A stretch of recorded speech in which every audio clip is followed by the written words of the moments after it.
अगे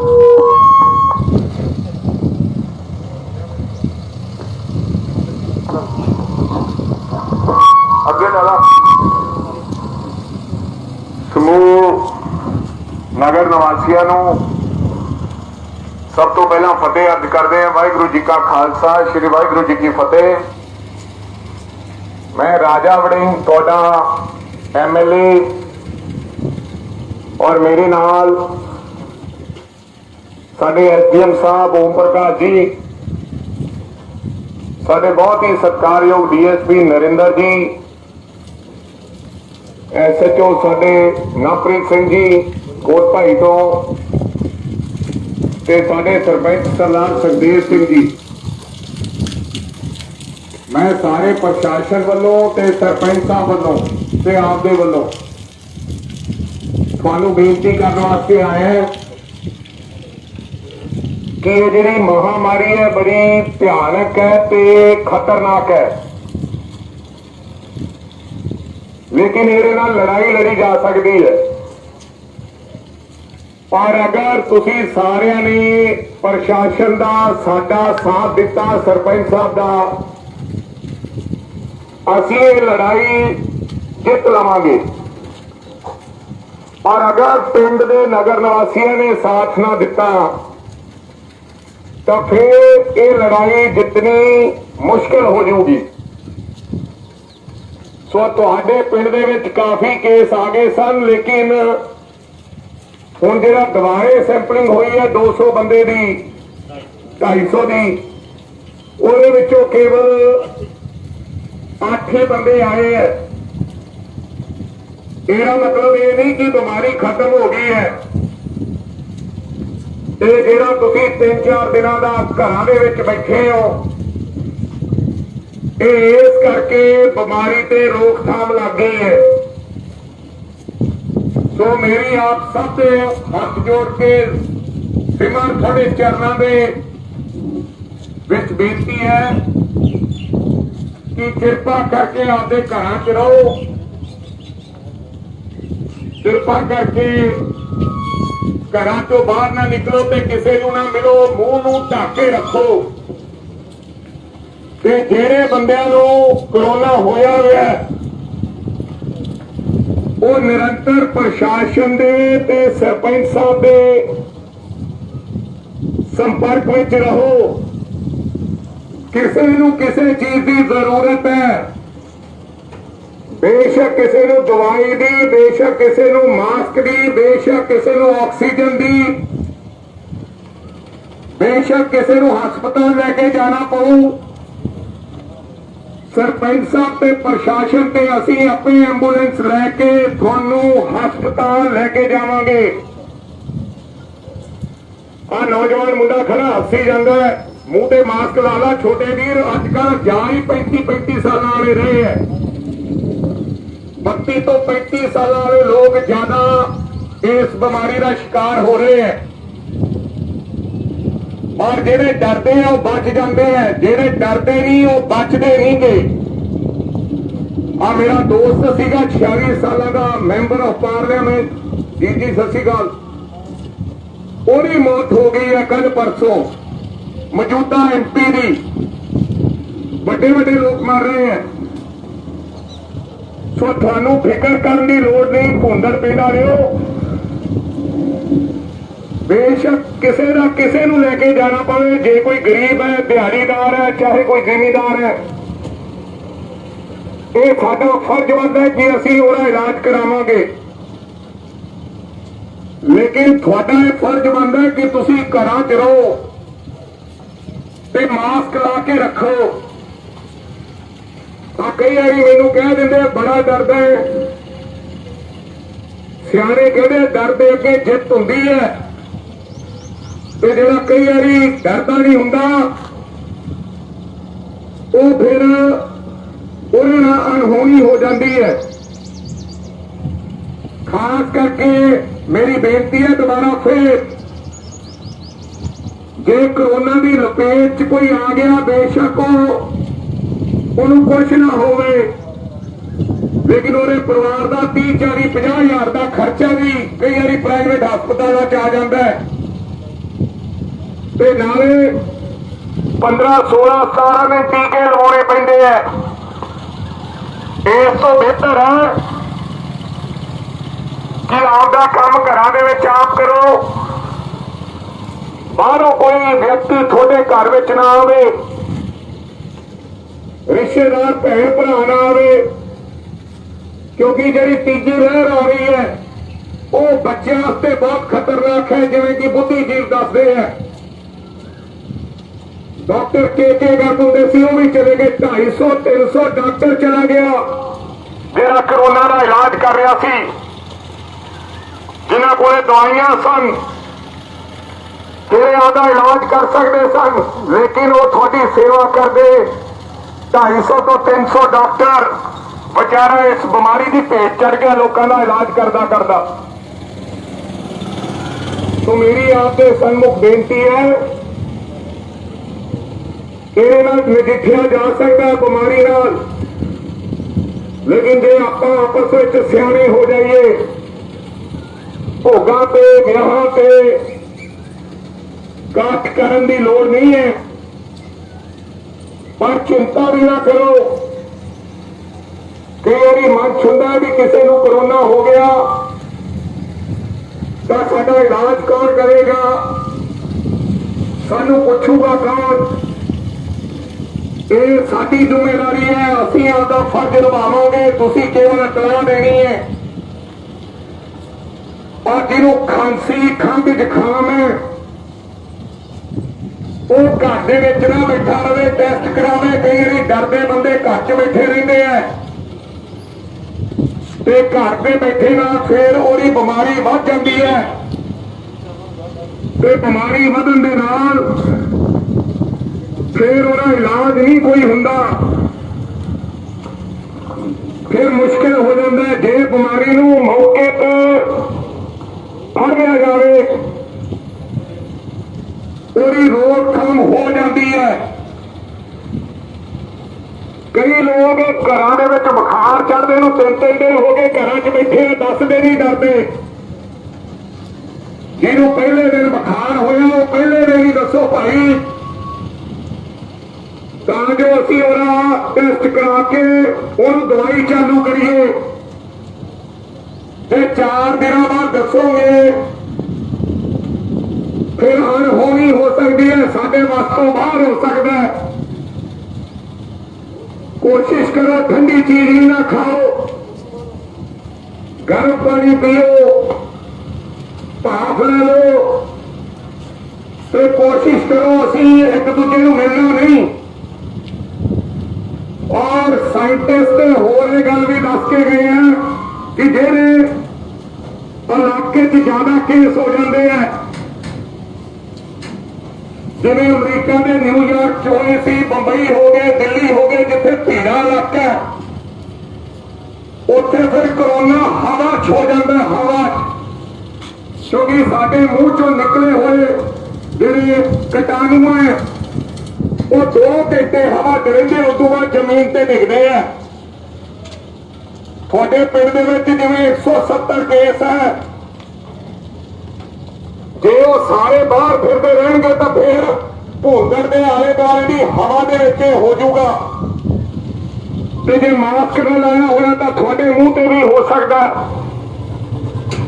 ਸੋ ਮੇਰੀ ਬੇਨਤੀ ਹੈ, ਕਈ ਵਾਰੀ ਬੰਦਾ ਕਹਿੰਦਾ ਕਿ ਐਵੇਂ ਮਾਰੀ ਜਾਂਦੇ ਆ, ਇਹ ਐਵੇਂ ਮਾਰਨ ਵਾਲੀ ਗੱਲ ਨਹੀਂ। ਜਿਆਦਾ ਆਬਾਦੀ 'ਚ ਸੰਘਣੀ 'ਚ ਫਿਰ ਹਵਾ ਦੇ ਵਿੱਚ ਹੋ ਜਾਂਦਾ, ਤੇਰੇ ਮੂੰਹ 'ਚੋਂ ਨਿਕਲਿਆ, ਤੇਰੇ 'ਚ ਹੋਇਆ, ਇਹਦਾ ਨੁਕਸਾਨ ਹੋ ਜਾਂਦਾ। ਇਹ ਕੰਮ ਚੱਲੀ ਜਾ ਰਹੇ ਹੈ, ਇਹ ਨਹੀਂ ਮੁੱਕਣੇ। ਬਹੁਤ ਅਫਸੋਸ ਹੈ ਬਾਈ ਜੀ, ਹੁਣ ਸਾਡੀਆਂ ਮਾਵਾਂ ਭਰਾ, ਖਾਸ ਕਰਕੇ ਬਜ਼ੁਰਗ ਨੌਜਵਾਨ ਧਿਆਨ ਰੱਖੋ ਕਿ ਆਪਾਂ ਘਰਾਂ 'ਚ ਰਹਿਣਾ ਹੈ। ਡਾਕਟਰ ਤਾਂ ਇਹ ਕਹਿਣ ਲੱਗ ਪਏ ਵੀ ਘਰਾਂ ਦੇ ਵਿੱਚ ਵੀ ਮਾਸਕ ਲਾ ਕੇ ਰੱਖੋ। ਸੋ ਮੇਰੀ ਬੇਨਤੀ ਹੈ, ਡਰੋ ਨਾ, ਸਿਆਣਪ ਵਰਤੋ, ਸਿਆਣਪ। ਇਹ ਪਨੀਰੀਆਂ ਲੱਗਦੀਆਂ ਰਹਿਣੀਆਂ, ਦਿਹਾੜੀ ਲੱਗਦੀ ਰਹਿਣੀ ਹੈ। ਜੇ ਜਿਉਂਦੇ ਰਹੇ ਤਾਂ ਹਰ ਚੀਜ਼ ਦਾ ਹੀਲਾ ਹੈ। ਤੇ ਜੇ ਜਿਉਂਦੇ ਨਾ ਰਹੇ ਤਾਂ ਫਿਰ ਕੋਈ ਹੀਲਾ ਨਹੀਂਗਾ। ਹਜੇ ਵੀ ਕੋਈ ਪੱਕੀ ਦਵਾਈ ਨਹੀਂ ਆਈ, ਸਾਰੇ ਤਜਰਬੇ ਕੀਤੇ ਜਾ ਰਹੇ ਆ। ਕਈ ਦਵਾਈਆਂ ਨਾਲ ਬਚ ਜਾਂਦੇ ਆ, ਕਈ ਦਵਾਈਆਂ ਨਾਲ ਚੱਲ ਵਾਸਤੇ। ਸੋ ਮੇਰੀ ਬੇਨਤੀ ਹੈ, ਕਿਸੇ ਨੂੰ ਕੋਈ ਦਿੱਕਤ ਹੋਵੇ ਅਸੀਂ ਤੁਹਾਡੇ ਜ਼ਿੰਮੇਵਾਰ ਹੈ। ਇਲਾਜ ਦੇ ਇਲਾਜ ਕਰਾਵਾਂਗੇ, ਲੈ ਕੇ ਜਾਵਾਂਗੇ, ਦਵਾਈ ਦਵਾਵਾਂਗੇ, ਲੇਕਿਨ ਇਤਲਾਹ ਦੇਣਾ ਤੁਹਾਡਾ ਫਰਜ਼ ਹੈ। ਇਤਲਾਹ ਦੇਣਾ, ਜੇ ਇਤਲਾਹ ਨਾ ਦਿਓਗੇ ਤਾਂ ਤੁਹਾਡਾ ਇਲਾਜ ਨਹੀਂ ਕਰ ਸਕਦੇ। ਜਿਹਨੂੰ ਮਾੜਾ ਜਿਹਾ ਵੀ ਬੁਖਾਰ ਹੋਇਆ, ਖੰਘ ਹੋਈ ਹੈ, ਮੈਂ ਐਸਡੀਐਮ ਸਾਹਿਬ ਤੇ ਡੀਐਸਪੀ ਸਾਹਿਬ ਤਾਂ ਤੁਹਾਨੂੰ ਇਤਲਾਹ ਕਰਨ ਵਾਸਤੇ ਆਏ ਹਾਂ। ਜੇ ਭੁੰਦਰ ਪਿੰਡ ਚ ਨਾ ਹੋਵੇ, ਕਿਉਂਕਿ ਮੇਰਾ ਇਲਾਕਾ ਤਾਂ ਮੈਂ ਵੀ ਘਰੇ ਬੈਠਾ, ਮੈਂ ਆਵਾਂ ਨਾ, ਤੁਸੀਂ ਆਖੋਗੇ ਤੁਸੀਂ ਤੁਰੇ ਫਿਰਦੇ ਹੋ। ਅਸੀਂ ਇਸ ਕਰਕੇ ਤੁਰੇ ਫਿਰਦੇ ਕਿ ਲੋਕ ਇਹ ਨਾ ਆਖਣ ਵੀ ਇਹ ਅੰਦਰ ਬਹਿ ਕੇ ਸਾਨੂੰ ਆਉਣਾ ਪੈਂਦਾ, ਨਹੀਂ ਤਾਂ ਮੈਂ ਇੱਕ ਦਿਨ ਵੀ ਨਾ ਆਵਾਂ, ਇੱਕ ਮਿੰਟ ਵੀ। ਬਿਮਾਰੀ ਏਡੀ ਵੱਡੀ ਹੈ। ਸੋ ਮੇਰੀ ਬੇਨਤੀ ਹੈ, ਜਿਹਨੂੰ ਖੰਘ, ਜ਼ੁਕਾਮ, ਨਜ਼ਲਾ, ਬੁਖਾਰ ਹੈਗਾ, ਉਹ ਤੁਰੰਤ ਇਤਲਾਹ ਦੇਵੇ, ਉਹਦਾ ਇਲਾਜ ਹੈਗਾ। 4-5 ਦਿਨਾਂ ਬਾਅਦ ਇਹਦਾ ਇਲਾਜ ਨਹੀਂਗਾ। ਸੋ ਅਸੀਂ ਇਹ ਕਹਿ ਰਹੇ ਹਾਂ ਵੀ ਘਰਾਂ ਦੇ ਵਿੱਚ ਰਹੋ ਤੇ ਨਾਲ ਦੀ ਨਾਲ ਜੇ ਕੋਈ ਬੰਦਾ ਬਿਮਾਰ ਹੈ ਉਹ ਟੈਸਟ ਕਰਾਵੇ ਤੇ ਦਵਾਈ ਲਈਏ, ਉਹ ਠੀਕ ਹੋ ਜਾਊਗਾ। ਜੇ 4 ਦਿਨ ਬਿਮਾਰ ਰਿਹਾ ਤੇ ਉਸ ਤੋਂ ਬਾਅਦ ਦਵਾਈ ਲਈ ਤਾਂ ਫਿਰ ਦਵਾਈ ਦਾ ਕੋਈ ਅਸਰ ਨਹੀਂ ਹੋਣਾ। ਸੋ ਸਾਰਿਆਂ ਨੂੰ ਮੇਰੀ ਬੇਨਤੀ ਹੈ, ਭਾਈ ਮੈਨੂੰ ਪਤਾ ਹੈ ਘਰਾਂ 'ਚ ਰਹਿਣਾ ਔਖਾ ਹੈ, ਪਰ ਮੇਰੀਆਂ ਮਾਵਾਂ ਭੈਣਾਂ ਤੋਂ ਸਿੱਖੋ, ਵਿਚਾਰੀਆਂ ਸਾਰੀ ਉਮਰ ਘਰਾਂ 'ਚ ਹੀ ਰਹਿੰਦੀਆਂ। ਆ ਮੈਂ ਵੇਖਿਆ ਪਿੰਡਾਂ 'ਚ ਉਸ ਮੋੜ ਤੇ ਮੁੰਡੇ ਜੇ ਖੜੇ ਗੱਲਾਂ ਕਰੀ ਜਾਂਦੇ, ਹਾਂ ਕੋਈ ਕੰਮ ਹੈ, ਦੁੱਧ ਲੈਣ ਜਾਂਦਾ, ਪੱਠੇ ਲੈਣ ਗਿਆ, ਉਹ ਤਾਂ ਵੱਖਰੀ ਗੱਲ ਹੈ, ਲੇਕਿਨ ਇਕੱਠੇ ਹੋ ਕੇ ਗੱਲਾਂ ਕਰੋਗੇ ਇਹ ਕੰਮ ਖਰਾਬ ਕਿਉਂ ਹੋਇਆ। ਮੈਂ ਬਾਬਿਆਂ ਨੂੰ ਕਹਿੰਦਾ ਸੀ, ਉਹ ਤਾਸ਼ ਨਾ ਖੇਡੋ, ਖੁੰਡਾ ਤੇ ਤਾਸ਼ ਨਾ ਖੇਡੋ। ਕਹਿੰਦੇ ਕਰੋਨਾ ਹੈ ਹੀ ਨਹੀਂ, ਐਵੇਂ ਡਰੀ ਜਾਂਦਾ, ਕਰੋਨਾ ਤਾਂ ਹੈ ਹੀ ਨਹੀਂ। ਇਹ ਪਿੰਡਾਂ 'ਚ ਬੰਦਾ ਕਹਿੰਦਾ ਨਹੀਂ ਕਰੋਨਾ ਨਹੀਂ, ਤਾਸ਼ ਖੇਡਦੇ ਆ, ਫਲਾਣਾ ਕਹਿੰਦੇ ਆ, ਮਰੀ ਜਾਂਦੇ ਆ, ਗੁਰਦੁਆਰੇ ਦੇ ਬਾਹਰ ਫੱਟੇ ਦੇ ਬੈਠੇ ਆ। ਤੇ ਆਹ ਵੇਖ ਲਓ ਉਹਦਾ ਨਤੀਜਾ ਕਿ 200 ਕੇਸ ਆਪਣੇ ਪਿੰਡ 'ਚ ਤੁਰਿਆ ਫਿਰਦਾ ਹੈ। ਸੋ ਮੇਰੀ ਬੇਨਤੀ ਹੈ, ਸਾਰੇ ਭੋਗਣ ਵਾਲਿਆਂ ਨੂੰ ਘਰਾਂ ਦੇ ਵਿੱਚ ਰਹੋ, ਪਰਿਵਾਰ ਦੇ ਵਿੱਚ ਰਹੋ, ਬਚ ਕੇ ਰਹੋ, ਇਹ ਬੜਾ ਜ਼ਰੂਰੀ ਹੈ। ਅੱਜ ਮੈਂ ਐਸਡੀਐਮ ਸਾਹਿਬ, ਡੀਐਸਪੀ ਸਾਹਿਬ, ਸਰਪੰਚ ਸਾਹਿਬ ਆਪਣੇ ਫਰਜ਼ਾਂ ਨੂੰ ਨਿਭਾਉਂਦੇ ਹੋਏ ਤੁਹਾਡੀਆਂ ਗਲੀਆਂ 'ਚ ਇਸ ਕਰਕੇ ਫਿਰਦੇ ਆ ਕਿ ਸਾਡੀ ਤੁਹਾਨੂੰ ਸੁਚੇਤ ਕਰਨਾ ਸਾਡੀ ਜ਼ਿੰਮੇਵਾਰੀ ਹੈ, ਸਾਡਾ ਫਰਜ਼ ਬਣਦਾ ਹੈ। ਇਹ ਬਹੁਤ ਜ਼ਿਆਦਾ ਕੇਸਿਸ ਹੈ, ਜੇ ਕੰਟਰੋਲ ਨਾ ਕੀਤਾ ਤਾਂ ਭਾਈ ਇਹ ਜ਼ਿਆਦਾ ਹੋਰ ਹਾਲਾਤ ਵਿਗੜ ਸਕਦੇ ਹੈ। ਤੇ ਡਰਦੇ ਰਹਿਣਾ, ਸੁਚੇਤ ਰਹਿਣਾ, ਇਸ ਗੱਲ ਦਾ ਫਿਕਰ ਨਹੀਂ ਕਰਨਾ ਵੀ ਸਾਨੂੰ ਸੰਭਾਲੂਗਾ ਕੌਣ। ਪੰਜਾਬ ਸਰਕਾਰ, ਰਾਜਾ ਵੜਿੰਗ ਤੇ ਪ੍ਰਸ਼ਾਸਨ ਅਸੀਂ ਤੁਹਾਨੂੰ ਸਾਂਭਣ ਵਾਸਤੇ ਤਿਆਰ ਹੈ। ਕਿਸੇ ਚੀਜ਼ ਦੀ ਲੋੜ ਹੋਏਗੀ ਅਸੀਂ ਭਾਈ ਹਰ ਚੀਜ਼ ਉਸ ਵਿਅਕਤੀ ਦੇ ਘਰੇ ਉਪਲਬਧ ਕਰਾਵਾਂਗੇ ਜਿਸ ਚੀਜ਼ ਬਿਨਾਂ ਉਹਨਾਂ ਦਾ ਜੀਵਨ ਨਾ ਚੱਲ ਸਕਦਾ ਹੋਵੇ, ਚਾਹੇ ਉਹ ਦਵਾਈ ਹੋਵੇ, ਚਾਹੇ ਉਹ ਰਾਸ਼ਨ ਹੋਵੇ, ਚਾਹੇ ਉਹ ਕੋਈ ਵੀ ਚੀਜ਼ ਹੋਵੇ। ਤੁਸੀਂ ਇਤਲਾਹ ਕਰਨੀ ਆਪਣੇ ਪਿੰਡ ਦੇ ਸਰਪੰਚ ਨੂੰ। ਬਾਕੀ ਸਾਡਾ ਫਰਜ਼ ਹੈ, ਅਸੀਂ ਉਹ ਪੂਰਾ ਕਰਾਂਗੇ, ਪਰ ਤੁਸੀਂ ਆਪਣੇ ਫਰਜ਼ ਜ਼ਰੂਰ ਨਿਭਾਓ। ਘਰਾਂ ਦੇ ਵਿੱਚ ਰਹੋ, ਮੂੰਹ ਢੱਕ ਕੇ ਰਹੋ, ਮੂੰਹ ਨਹੀਂ, ਨੱਕ ਵੀ ਢੱਕਣਾ ਹੈ। ਜਿਵੇਂ ਨੱਕ ਅੰਦਰ ਦੀ ਜਦੋਂ ਸਾਹ ਲੈਂਦੇ ਹੈ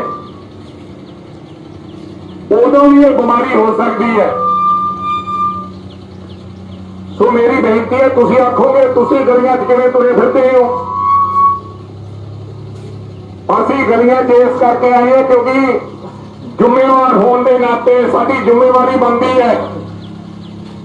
ਸਾਡਾ ਜੀ ਨਹੀਂ ਕਰਦਾ ਨਾ ਡੀਐਸਪੀ ਸਾਹਿਬ, ਨਾ ਸਰਪੰਚ ਸਾਹਿਬ, ਨਾ ਐਸਡੀਐਮ ਸਾਹਿਬ ਦਾ,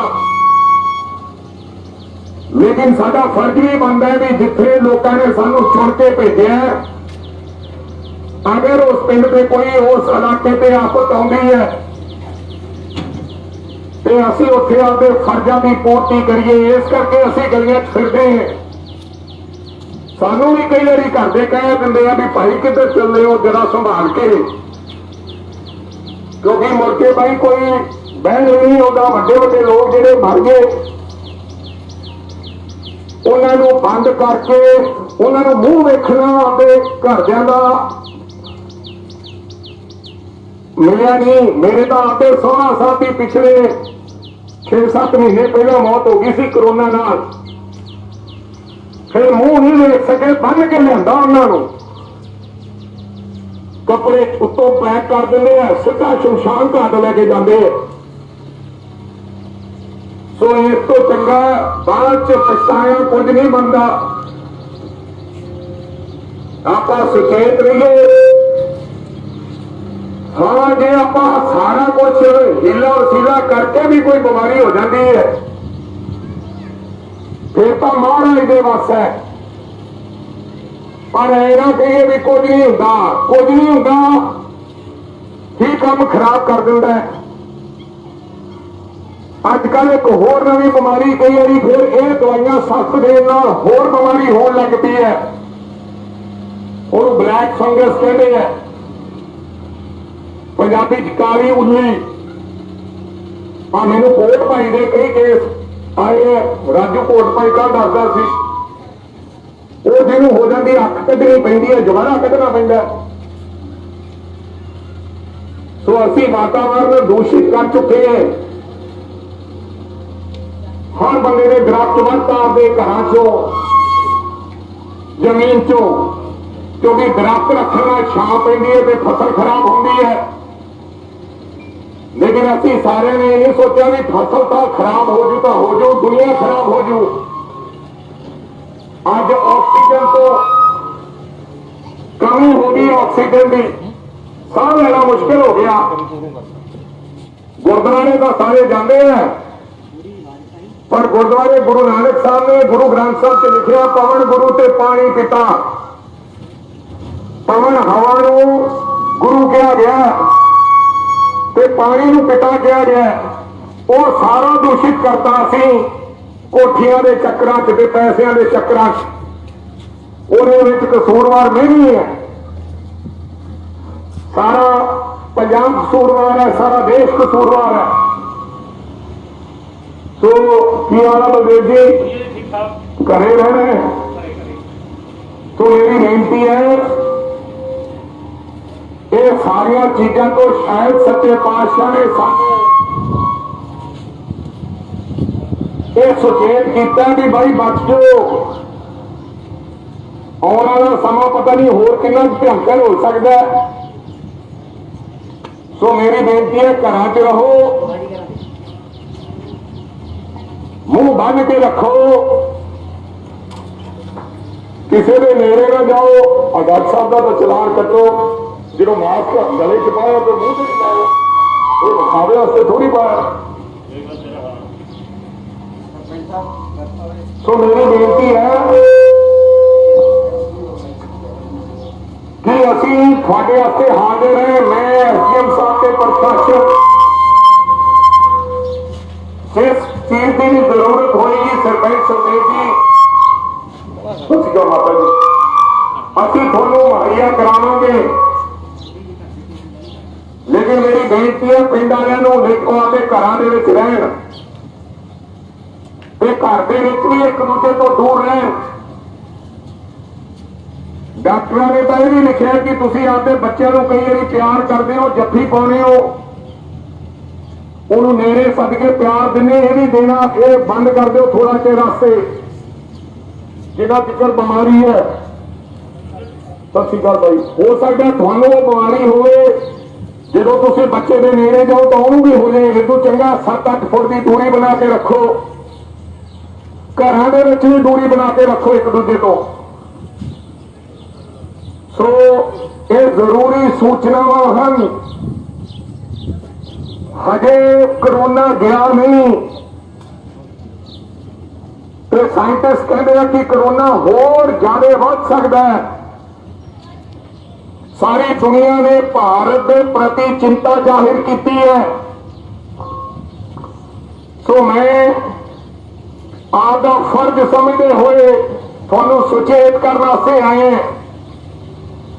ਹਾਲੇ ਤੱਕ ਜ਼ਿਕਰਵਾਂ ਦੀ ਜ਼ਿੰਮੇਵਾਰੀ ਮੈਂ ਲੈਣਾ ਕਿ ਸਾਡੀ ਸਥਿਤੀ ਕੰਟਰੋਲ ਹੈ। ਇੱਥੇ ਆਕਸੀਜਨ ਦੀ ਕੋਈ ਦਿੱਕਤ ਨਹੀਂ। ਆ ਪੁੱਤਰ ਪੁੱਤ ਨੂੰ ਵੇਖ ਕੇ ਮਾਫ ਕਰਨਾ ਚਾਹ, ਮੌਤਾਂ 3-4 ਹੋ ਚੁੱਕੀਆਂ। ਹਾਂ, ਜਿਹਦੇ ਘਰ ਦਾ ਜੀ ਚਲਾ ਜਾਂਦਾ ਫਿਰ ਉਹਨੂੰ ਪੁੱਛ ਕੇ ਵੇਖੋ, ਤੇਰੀ ਬਾਡੀ ਵੀ ਇਹੋ ਜਿਹੀ ਹੈ, ਨਾਲ ਦੀ ਨਾਲ ਹੀ ਫੁਰਕ ਜਾਏਗਾ। ਕੀ ਹਾਲ ਆ ਮੰਜੀ? ਉਹ ਠੀਕ ਹੋ? ਸੋ ਭਾਈ ਜੀ ਸਾਰੇ ਘਰਾਂ 'ਚ ਰਹੋ ਤੇ ਮਾਸਕ ਲਾ ਕੇ ਰੱਖੋ। ਹਰ ਚੀਜ਼ ਦੀ ਬੜੀ ਜ਼ਰੂਰਤ ਹੈ, ਬਜ਼ੁਰਗ ਦੀ ਬੜੀ ਜ਼ਰੂਰਤ ਹੈ। ਇਹਨੂੰ ਸਾਈਡ ਤੋਂ ਫੜਿਆ ਕਰੋ, ਉੱਤੋਂ ਨਾ ਫੜਿਆ ਕਰੋ। ਤੁਹਾਡੇ ਹੱਥਾਂ ਤੇ ਜਰਮ ਲੱਗੇ ਹੁੰਦੇ ਆ, ਕੰਨੀ ਤੋਂ ਧਾਗੇ ਤੋਂ ਵੰਡਣ ਵੇਲੇ। ਘਰਾਂ 'ਚ ਰਹਿਣਾ, ਘਰਾਂ 'ਚ ਬਾਪੂ ਜੀ ਮਾਸਕ ਲਾਉਣਾ। ਰਾਜਾ ਜਿਹੜੀਆਂ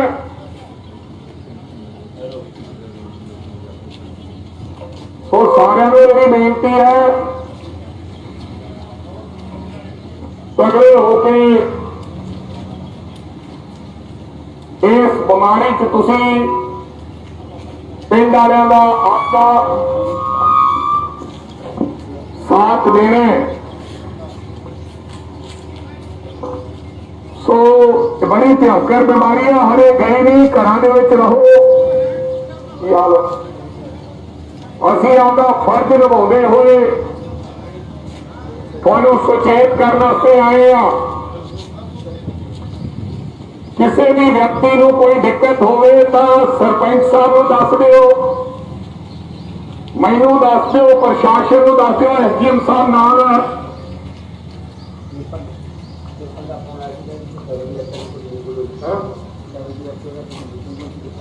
ਸੋ ਇਹਨਾਂ ਚੀਜ਼ਾਂ ਦਾ ਧਿਆਨ ਰੱਖੋ। ਮੈਂ ਪਿਛਲੇ ਦਿਨੀ ਵਰਲਡ ਹੈਲਥ ਆਰਗੇਨਾਈਜੇਸ਼ਨ ਨਾਲ ਮੀਟਿੰਗ ਵੀ ਕੀਤੀ ਸੀ, ਤੁਸੀਂ ਦੇਖਿਆ ਹੋਵੇ। ਸੋ ਉਹਨਾਂ ਨੇ ਵੀ ਇਹ ਕਿਹਾ ਕਿ ਜਿੰਨਾ ਸੁਚੇਤ ਰਹਿ ਸਕਦੇ ਹੋ ਰਹੋ। ਲੋਕਾਂ ਨੂੰ ਕਹੋ ਘਰਾਂ 'ਚ ਰਹੇ, ਮਾਸਕ ਲਾ ਕੇ ਰੱਖਣ। ਬੇਸ਼ੱਕ ਘਰ ਦੇ ਬਾਹਰ ਖੜੇ ਹੋ, ਇਹਨਾਂ ਦੇ ਘਰ ਦੇ ਜਰਮਸ ਤੁਹਾਡੇ ਕੋਈ ਆ ਸਕਦੇ ਕੀਟਾਣੂ, ਜਿਹਦੇ ਨਾਲ ਨੁਕਸਾਨ ਹੋ ਸਕਦਾ ਹੈ। ਸੋ ਮੇਰੀ ਆਪ ਸਭ ਨੂੰ ਬੇਨਤੀ ਹੈ, ਕਿਰਪਾ ਕਰਕੇ ਸਾਰੇ ਆਪਦਾ ਬਚਾਅ ਰੱਖੋ ਤੇ ਘਰਾਂ ਦੇ ਵਿੱਚ ਰਹੋ, ਕਿਉਂਕਿ ਜੇ ਡਰਦੇ ਰਹੋਗੇ ਤਾਂ ਬਚ ਜਾਓਗੇ। ਸੋ ਘਰਾਂ 'ਚ ਰਹਿਣਾ, ਕਿਸੇ ਚੀਜ਼ ਦੀ ਜ਼ਰੂਰਤ ਹੋਵੇ ਅਸੀਂ ਹਾਜ਼ਰ ਹਾਂ। ਚਰਨਜੀਤ ਸਿੰਘ ਭੁੰਦੜ ਸਾਹਿਬ ਮੈਨੂੰ ਵੇਖ ਕੇ ਥੱਲੇ ਬਹਿ ਗਏ, ਉੱਠੋ ਮਾੜਾ ਜਿਹਾ ਬਾਹਰ, ਮੇਰਾ ਵੱਡਾ ਭਰਾ ਹੈ। ਸੋ ਸਾਰੇ ਤਗੜੇ ਹੋ ਕੇ, ਸਤਿ ਸ਼੍ਰੀ ਅਕਾਲ ਚਰਨਜੀਤ ਜੀ, ਤਗੜੇ ਹੋ ਕਰੇ, ਠੀਕ ਹੈ। ਸੋ ਸਾਰੇ ਮੇਰੇ ਭਰਾ, ਸਾਰਿਆਂ ਨੂੰ ਮੇਰੀ ਬੇਨਤੀ ਹੈ, ਮਹਿਮਾ ਸਿੰਘ ਜੀ ਸਤਿ ਸ਼੍ਰੀ ਅਕਾਲ। ਤਗੜੇ ਹੋ ਕੇ ਪਹਿਰਾ ਦਿਓ ਤੇ ਘਰਾਂ ਦੇ ਵਿੱਚ ਰਹੋ। ਮੁੱਕਾ ਵੀ ਆ ਜਿਹੜੇ ਮੁੱਕਾ ਬੰਨਦੇ ਹੋ, ਇਹ ਵੀ ਮਹਿਮਾ ਸਿੰਘ ਜੀ ਮਾੜਾ ਹੁਣ ਮਾਸਕ ਬੰਨੋ, ਕਿਉਂਕਿ ਵਾਰੀ ਵਾਰੀ ਆਪਣੇ ਹੱਥ ਮੁੱਕੇ ਤੇ ਲੱਗ ਜਾਂਦੇ ਆ ਤੇ ਕਦੇ ਮੁੱਕਾ ਪੁੱਠਾ ਹੋ ਜਾਂਦਾ, ਕਦੇ ਸਿੱਧਾ ਹੋ ਜਾਂਦਾ ਤੇ ਕੀਟਾਣੂ ਆਪਣੇ ਮੂੰਹ 'ਚ ਚਲੇ ਜਾਂਦੇ ਆ। ਸੋ ਮੇਰੀ ਬੇਨਤੀ ਹੈ, ਮਾਸਕ ਲਾਓ, ਜਿਹਦੇ ਕੋਲ ਹੈ ਨਹੀਂ ਸਰਪੰਚ ਸਾਹਿਬ ਮਾਸਕ ਸਾਰਿਆਂ ਦੇ ਘਰਾਂ ਦੇ ਵਿੱਚ 5-5 ਦੇ ਕੇ ਆਓ, ਸਾਈਡ ਤੋਂ ਖੜਿਆ ਕਰੋ। ਬਾਕੀ ਹਰ ਚੀਜ਼ ਦੀ ਜ਼ਿੰਮੇਵਾਰੀ ਸਾਡੀ ਹੈ, ਪਰ ਤੁਸੀਂ ਦੱਸਣਾ ਹੈ ਮੌਕੇ ਤੇ। ਜੇ ਮੌਕੇ ਤੋਂ ਬਾਅਦ ਦੱਸਿਆ ਤਾਂ ਕੋਈ ਫਾਇਦਾ ਨਹੀਂ। ਜਿਹਨੂੰ ਬੁਖਾਰ ਚੜਦਾ, ਖੰਘ ਹੈ, ਖਾਂਸੀ ਹੈ, ਉਹਨੂੰ ਮੌਕੇ ਤੇ ਦੱਸਣਾ, ਅਸੀਂ ਟੈਸਟ ਕਰਾ ਕੇ ਦਵਾਈ ਦੇਵਾਂਗੇ। ਤੇ ਜੇ ਮੌਕੇ ਤੇ ਅਸੀਂ ਸੰਭਾਲ ਲਿਆ ਕੰਮ ਤਾਂ ਫਿਰ ਬੰਦੇ ਦੀ ਜਾਨ ਨਹੀਂ ਜਾਂਦੀ। ਤੇ ਜਿਹੜਾ 3-4 ਦਿਨ ਘਰੇ ਪਿਆ ਰਿਹਾ, ਜਦ ਉਹਨੇ ਨਾ ਦੱਸਿਆ ਤਾਂ ਉਹਦੇ ਘਰੇ ਅਣਹੋਣੀ ਹੋ ਸਕਦੀ ਹੈ। ਕਈ ਬੰਦੇ ਡਰਦੇ ਦੱਸਦੇ ਨਹੀਂ ਕੀ ਆ ਬੜੀ ਬਾਤ ਉਹ ਤਗੜਾ। ਸੋ ਇਹ ਧਿਆਨ ਰੱਖਣਾ, ਖਾਸ ਕਰਕੇ ਜਿਹੜੇ ਸ਼ੂਗਰ ਦੇ ਮਰੀਜ਼ ਹੈ ਜਾਂ ਕਿਸੇ ਹੋਰ ਬਿਮਾਰੀ ਨਾਲ ਪੀੜਤ ਹੈ, ਉਹ ਤਾਂ ਆਪਦੇ ਕਮਰੇ ਚੋਂ ਬਾਹਰ ਨਾ ਆਉਣ। ਉਹ ਆਪਦੇ ਕਮਰੇ ਚੋਂ ਬਾਹਰ ਨਾ ਆਉਣ।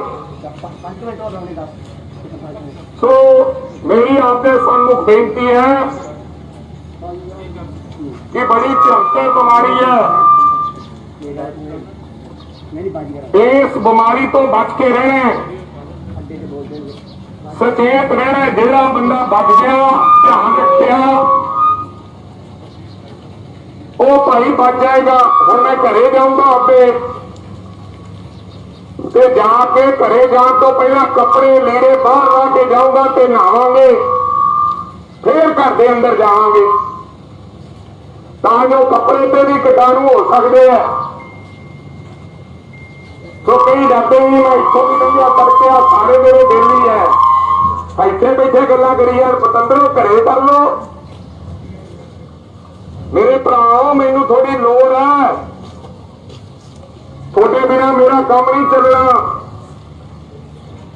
ਇਸ ਕਰਕੇ ਮੇਰੀ ਬੇਨਤੀ ਹੈ ਸਾਰਿਆਂ ਨੂੰ ਕਿ ਘਰਾਂ ਦੇ ਵਿੱਚ ਰਹੋ। ਆ ਮੈਨੂੰ ਪਤਾ ਹੈ ਜਿਹੜੇ ਹਸਪਤਾਲਾਂ 'ਚ ਦਾਖਲ ਹੈ, ਰੋਜ਼ਾਨਾ ਸਾਡੀ ਟੀਮ ਤੇ ਅਸੀਂ ਇਸ ਕੰਮ 'ਚ ਕਮਲੇ ਹੋਏ ਹਾਂ। ਬੇਬੇ ਕੀ ਹਾਲ ਹੈ? ਕੋਈ ਕਹਿੰਦਾ ਮੰਜਾ ਦਵਾ ਦੇ, ਕੋਈ ਕਹਿੰਦਾ ਟੀਕਾ ਦਵਾ ਦੇ, ਕੋਈ ਕਹਿੰਦਾ ਆਕਸੀਜਨ ਦਵਾ ਦੇ। ਸੋ ਮੇਰੀ ਬੇਨਤੀ ਹੈ, ਜੇ ਘਰਾਂ 'ਚ ਰਹੋਗੇ ਤਾਂ ਹਸਪਤਾਲ ਜਾਣ ਦੀ ਨੌਬਤ ਨਹੀਂ ਆਏਗੀ ਤੇ ਤੁਹਾਨੂੰ ਸਾਨੂੰ ਕਹਿਣ ਦੀ ਲੋੜ ਨਹੀਂ ਪਏਗੀ। ਸੋ ਮੇਰੀ ਹੱਥ ਜੋੜ ਕੇ ਸਾਰੇ ਲੋਕਾਂ ਨੂੰ ਬੇਨਤੀ ਹੈ ਕਿ ਆਪਦੇ ਘਰਾਂ ਵਿੱਚ ਰਹੋ। ਬਾਕੀ ਸਾਨੂੰ ਤੁਹਾਡੇ ਨਾਲੋਂ ਵੀ ਵੱਧ ਫਿਕਰ ਹੈ, ਕਿਉਂਕਿ ਕੱਲ ਨੂੰ ਲੋਕ ਕਹਿਣਗੇ ਕਿ ਇਹਨਾਂ ਨੇ ਸੰਭਾਲਿਆ ਨਹੀਂ, ਐਸਡੀਐਮ ਦਾ ਨਹੀਂ ਸੰਭਾਲਿਆ, ਡੀਐਸਪੀ ਨੇ ਕੁਝ ਨਹੀਂ ਕੀਤਾ, ਸਰਪੰਚ ਨੇ ਕੁਝ ਨਹੀਂ ਕੀਤਾ, ਤੇ ਜੇ ਅਸੀਂ ਸੰਭਾਲ ਲਿਆ ਤੁਸੀਂ ਕਹੋਗੇ ਵੀ ਇਹ ਚੰਗਾ ਵਧੀਆ ਇਹਨਾਂ ਨੇ ਬਚਾ ਲਏ। ਪਰ ਤੁਹਾਡੀ ਸਿਆਣਪ ਨਾਲ ਬਚਣਾ। ਸਤਿ ਸ਼੍ਰੀ ਅਕਾਲ ਜੀ। ਅੱਜ ਸ਼ਾਮ ਨੂੰ 2:30 ਵਜੇ ਫੇਰ ਮੈਂ ਤੇ ਡੀਸੀ ਸਾਹਿਬ ਤੇ ਐਸਡੀਐਮ ਸਾਹਿਬ ਆਵਾਂਗੇ ਹੋਰ ਕਿਹੜੀਆਂ ਚੀਜ਼ਾਂ ਦਾ ਜਾਇਜ਼ਾ ਲੈਣ ਵਾਸਤੇ ਵੀ ਕੀ ਕੀ ਜ਼ਰੂਰਤ ਹੈ ਪਿੰਡ ਦੇ ਵਿੱਚ, ਸਕੂਲ ਦੇ ਵਿੱਚ, ਕੀ ਸਾਨੂੰ ਕੋਈ ਹੋਰ ਡਾਕਟਰ ਜਾਂ ਹੋਰ ਕੋਈ ਐਮਰਜੈਂਸੀ ਇੰਤਜ਼ਾਮ ਕਰਨ ਦੀ ਲੋੜ ਹੈ ਕਿ ਨਹੀਂ ਲੋੜ। ਇਹਦੇ ਬਾਰੇ ਵਿਚਾਰ ਵਟਾਂਦਰਾ ਸ਼ਾਮ ਨੂੰ ਕਰਾਂਗੇ। ਪਰ ਤੁਸੀਂ ਤਕੜੇ ਹੋ ਕੇ ਸਾਡਾ ਸਾਥ ਦੇਣਾ ਹੈ। ਹਰ ਚੀਜ਼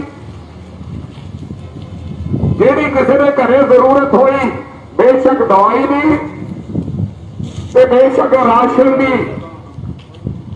ਐਵੇਂ ਤਾਂ ਵੀ ਭਰਾਵੋ ਸਾਰਿਆਂ ਨੂੰ ਦੇ ਸਕਦੇ, ਪਰ ਜਿਹਦੇ ਘਰੇ ਲੋੜ ਹੋਈ ਰਾਸ਼ਨ ਦੀ, ਸਾਨੂੰ ਪਤਾ ਲੱਗਿਆ ਵੀ ਆਹ ਪਰਿਵਾਰ ਕੋਲੇ ਹੈ ਨਹੀਂ, ਉਹਨੂੰ ਜਿੱਥੋਂ ਮਰਜ਼ੀ ਲਿਆ ਕੇ ਦੇਈਏ, ਉਹ ਸਾਡੀ ਜ਼ਿੰਮੇਵਾਰੀ ਬਣਦੀ ਹੈ। ਤੁਹਾਨੂੰ ਕੋਈ ਦਿੱਕਤ ਆਉਂਦੀ ਹੈ ਐਂਬੂਲੈਂਸ ਦੀ, ਦਵਾਈ ਦੀ, ਤੁਹਾਨੂੰ ਹਸਪਤਾਲ ਲੈ ਕੇ ਜਾਣ ਦੀ, ਉਹ ਸਾਡੀ ਜ਼ਿੰਮੇਵਾਰੀ ਬਣਦੀ ਹੈ। ਔਰ ਤੁਸੀਂ ਸਾਡਾ ਇੱਕ ਹੀ ਗੱਲ ਦਾ ਸਾਥ ਦੇਣਾ ਹੈ, ਕਿ ਘਰਾਂ ਦੇ ਵਿੱਚ ਰਹਿਣਾ, ਘਰਾਂ ਦੇ ਵਿੱਚ ਸਾਡਾ ਜੀ ਨਹੀਂ ਕਰਦਾ ਵੀ ਅਸੀਂ ਗਲੀ ਗਲੀ ਘੁੰਮਦੇ ਰਹੀਏ। ਸਾਡਾ ਤਾਂ ਜੀ ਕਰਦਾ ਵੀ ਘਰੋਂ ਬਾਹਰ ਨਾ ਨਿਕਲੀਏ। ਪਰ ਆਪਣੀਆਂ ਜ਼ਿੰਮੇਵਾਰੀਆਂ ਨਿਭਾਉਂਦੇ ਹੋਏ ਅੱਜ ਅਸੀਂ ਮੈਂ ਡੀਐਸਪੀ ਐਸਐਚਓ ਸਾਹਿਬ ਤੇ ਐਸਡੀਐਮ ਸਾਹਿਬ ਤੁਹਾਡੇ ਵਿਚਕਾਰ ਆਏ ਆ ਤੇ ਬੇਨਤੀ ਹੈ ਘਰਾਂ ਦੇ ਵਿੱਚ ਰਹੋ, ਬਾਹਰ ਰਹੋ ਤੇ ਮਾਸਕ ਲਾ ਕੇ ਰੱਖੋ, ਮਾਸਕ ਲਾ ਕੇ। ਸੋ ਇੰਨੀਆਂ ਬੇਨਤੀਆਂ ਕਰਦਾ ਹੋਇਆ ਹੁਣ 2:30 ਵਜੇ ਤੁਹਾਡੇ ਪਿੰਡ ਆਵਾਂਗੇ। ਮੈਂ ਤੇ ਡੀਸੀ ਸਾਹਿਬ ਤੇ ਐਸਡੀਐਮ ਸਾਹਿਬ ਤੇ ਸਾਰਾ ਪ੍ਰਸ਼ਾਸਨ ਤੇ ਸਰਪੰਚ ਸਾਹਿਬ ਕੋਈ ਦਿੱਕਤ ਹੋਵੇ ਤੁਸੀਂ ਆਪਣੀਆਂ ਲਿਖ ਲਓ। ਉਦੋਂ ਮੌਕੇ ਤੇ ਜਿਹੜੀ ਚੀਜ਼ ਦੀ ਵੀ ਲੋੜ ਹੈ ਸਾਨੂੰ ਲਿਖਾਇਓ ਤੇ ਅਸੀਂ ਪੂਰੀਆਂ ਕਰਕੇ ਜਾਵਾਂਗੇ। ਹਜੇ ਤੱਕ ਸਥਿਤੀ ਕੰਟਰੋਲ 'ਚ ਹੈ। ਗਿੱਦੜਵਾ ਹਸਪਤਾਲ ਆਪਾਂ 50 ਬੈੱਡਾਂ ਦਾ ਹਸਪਤਾਲ ਬਣਾ ਲਿਆ ਜਿੱਥੇ ਹਜੇ 30-32 ਲੱਗੇ ਹੈ। ਪਰਮਾਤਮਾ ਲੋੜ ਨਾ ਪਾਵੇ ਤੇ ਖੇੜੀ ਸਾਹਿਬ ਵੀ 50 ਬੈੱਡ ਦਾ ਉਹ ਵੀ ਚਲਾਤਾ। ਉੱਥੋਂ ਵਾਸਤੇ ਆਕਸੀਜਨ ਦੇ ਨਵੇਂ ਉਪਰਾਲੇ ਕਰ ਲਏ ਪੱਕੇ ਤੌਰ ਤੇ। ਗਿੱਦੜਵਾ ਹਸਪਤਾਲ ਤੇ ਖੇੜੀ ਹਸਪਤਾਲ ਨੂੰ 50 ਬੈੱਡਾਂ ਨੂੰ ਨਿਰੰਤਰ ਆਕਸੀਜਨ ਉੱਥੇ ਹੀ ਦਿੰਦੇ ਰਹਾਂਗੇ। ਕੱਲ ਪਰਸੋਂ ਅਸੀਂ ਉੱਥੇ ਨਵਾਂ ਜਿਹੜਾ ਇੰਸਟਾਲ ਕਰ ਦਿਆਂਗੇ ਸਾਡਾ ਜਿਹੜਾ ਪ੍ਰੋਜੈਕਟ ਹੈ ਆਕਸੀਜਨ ਦਾ। ਸੋ ਕਿਸੇ ਨੂੰ ਇਹ ਦਿੱਕਤ ਨਹੀਂ ਆਉਣ ਦਿਆਂਗੇ ਕਿ ਆਕਸੀਜਨ ਨਹੀਂ ਮਿਲਦੀ, ਦਵਾਈ ਨਹੀਂ ਮਿਲਦੀ, ਲੇਕਿਨ ਤੁਸੀਂ ਸਾਥ ਦਿਓ ਤੇ ਸੁਚੇਤ ਕਰਨਾ ਹੈ ਜੇ ਬੰਦਾ ਹੀ 5000 ਹੋ ਗਿਆ ਤਾਂ ਫਿਰ ਸਾਰੀਆਂ ਚੀਜ਼ਾਂ ਦੀ ਕਮੀ ਆ ਜਾਊਗੀ। ਤੇ ਜੇ ਇਲਾਕਿਆਂ ਦੇ ਵਿੱਚ ਇਵੇਂ ਕੰਟਰੋਲ ਰਿਹਾ ਜਿਵੇਂ 700-750 ਸੈਂਪਲ ਚੋਂ 200 ਪੌਣੇ 200 ਬੰਦਾ ਆਇਆ ਤੇ ਕੱਲ 200 ਬੰਦਾ ਦਾ ਟੈਸਟ ਹੋਇਆ, ਭੁੰਗਲ 'ਚ 8 ਬੰਦੇ ਆਏ ਆ। ਉਹ ਇਸ ਕਰਕੇ ਆਖਾਂ ਇਹ ਵੀ ਤੁਹਾਨੂੰ ਘਰਾਂ 'ਚ ਮਾਰਿਆ ਗਿਆ, ਤੁਸੀਂ ਘਰਾਂ 'ਚ ਬੈਠੇ ਹੋ ਤੇ ਜੇ ਘਰਾਂ ਤੋਂ ਬਾਹਰ ਆਉਂਦੇ ਤੇ 250 ਫੇਰ ਆਊਗਾ। ਹਸਪਤਾਲ ਤੋਂ ਜਾਣ ਤੋਂ ਚੰਗਾ ਕਿ ਆਪਦੇ ਘਰਾਂ 'ਚ ਬੈਠੋ। ਸੋ ਇਹਨਾਂ ਗੱਲਾਂ ਤੇ ਗੌਰ ਫਰਮਾਇਓ। ਬਾਕੀ ਸੁਚੇਤ ਰਹਿਣ ਦੀ ਲੋੜ ਹੈ, ਅਸੀਂ ਤੁਹਾਡੇ ਨਾਲ ਹੈ। ਸਾਡੇ ਵੀ ਨਿੱਕੇ ਨਿੱਕੇ ਨਿਆਣੇ ਹੈ। ਆ ਕੱਲ ਐਮਪੀ ਮਰ ਗਿਆ ਮੇਰਾ ਯਾਰ ਸੀਗਾ ਰਜੀਵ ਸਾਤਰ, 46 ਸਾਲ ਉਮਰ ਸੀ। ਉਹਦੇ ਵੀ ਨਿੱਕੇ ਨਿੱਕੇ ਜਵਾਕ ਹੈ। ਸਾਡਾ ਦਿਲ ਨਹੀਂ ਕਰਦਾ ਪਰ ਸਾਡੀ ਜ਼ਿੰਮੇਵਾਰੀ ਬਣਦੀ ਹੈ। ਮੈਂ ਕਿਸੇ ਪਿੰਡ 'ਚ ਨਹੀਂ ਜਾ ਰਿਹਾ। ਭੋਗਾਂ ਦੇ ਵਿਆਹਾਂ ਤੇ ਮਨਾ ਕੀਤਾ ਹੋਇਆ, ਭਰਾਵੋ ਮਾਫ ਕਰਿਓ, ਪਰ ਜਦੋਂ ਇੱਥੇ 150-200 ਕੇਸ ਆ ਗਿਆ ਮੇਰਾ ਫਰਜ਼ ਬਣਦਾ ਕਿ ਮੈਂ ਪਿੰਡ 'ਚ ਆਵਾਂ, ਸੁਚੇਤ ਕਰਾਂ, ਕੋਈ ਚੀਜ਼ ਚਾਹੀਦੀ ਹੈ ਦਵਾਵਾਂ। ਸੋ ਇਸ ਕਰਕੇ ਤੁਹਾਡੇ ਦਰਮਿਆਨ ਆਏ ਹੈ। ਕਿਰਪਾ ਕਰਕੇ ਮੂਕਾ ਨਾ ਬੰਨਿਆ ਕਰੋ। ਬਾਈ ਜੀ ਨੇ ਮਾਸਕ ਲਾਇਆ, ਇਵੇਂ ਮਾਸਕ ਲਾ ਕੇ ਰੱਖੋ। ਮੂਕਾ ਲਾਉਣੇ ਹੋ ਫੇਰ ਲਾ ਲੈਂਦੇ ਹੋ, ਮੂਕਾ ਲਾਉਣੇ ਹੋ ਫੇਰ ਲਾ ਲੈਂਦੇ ਹੋ। ਕਦੇ ਇੱਧਰ ਹੋ ਜਾਂਦਾ, ਕਦੇ ਇੱਧਰ, ਉੱਥੇ ਕਟਾਰੂ ਲੱਗੇ ਹੁੰਦੇ। ਸੋ ਜਿੰਨਾ ਧਿਆਨ ਰੱਖੋਗੇ ਬਚ ਕੇ ਰਹੋਗੇ। ਹਜੇ ਤੀਜੀ ਲਹਿਰ ਆਉਣੀ ਹੈ ਤੇ ਖਾਸ ਕਰਕੇ ਬਜ਼ੁਰਗ ਬਚ ਰਹੇ ਆ ਤੇ ਨੌਜਵਾਨ ਜਾ ਰਹੇ ਆ। ਮੌਤਾਂ ਹੋ ਰਹੀਆਂ 32 ਸਾਲ ਦੇ ਮੁੰਡੇ ਦੀਆਂ, 28 ਸਾਲ ਦੇ ਮੁੰਡੇ ਦੀਆਂ, 42 ਸਾਲ ਦੇ ਮੁੰਡੇ ਦੀਆਂ। ਕਈ ਮੁੰਡੇ ਦੇ ਕਹਿੰਦੇ ਕੋਈ ਫਰਕ ਨਹੀਂ ਪੈਂਦਾ ਯਾਰ, ਐਵੇਂ ਮਾਰੀ ਜਾਂਦੇ ਆ। ਤੇ ਉਹਨਾਂ ਦੇ ਘਰਾਂ 'ਚ ਪੁੱਛ ਕੇ ਦੇਖੋ ਜਿਹਨਾਂ ਦਾ ਮੁੰਡਾ ਚਲਾ ਗਿਆ ਉਹਦੇ ਬਾਪ ਦਾ ਕੀ ਹਾਲ ਹੈ। ਸੋ ਘਰਾਂ 'ਚ ਰਹੋ, ਬਿਨਾਂ ਕੰਮ ਤੋਂ ਬਾਹਰ ਨਾ ਆਓ। ਬਾਈ ਜੀ ਜੇ ਕੰਮ ਵੀ ਹੈ ਤਾਂ ਸਿੱਧਾ ਜਾਓ ਤੇ ਸਿੱਧਾ ਘਰੇ ਆਓ। ਤੁਹਾਡਾ ਸਾਰਿਆਂ ਦਾ ਧੰਨਵਾਦ ਤੇ 2:30 ਵਜੇ ਫੇਰ ਮਿਲਦੇ ਆ ਤੁਹਾਨੂੰ। ਡੀਸੀ ਸਾਹਿਬ ਨੂੰ ਲੈ ਕੇ ਆਉਂਗਾ, ਸਾਰੇ ਮੀਟਿੰਗ ਕਰਨੀ ਹੈ ਐਸਡੀਐਮ ਸਾਹਿਬ ਤੇ ਫੇਰ ਤੁਹਾਨੂੰ ਨਾਲ ਦੁਆਰੇ ਮੁਲਾਕਾਤ ਕਰਦੇ ਹਾਂ।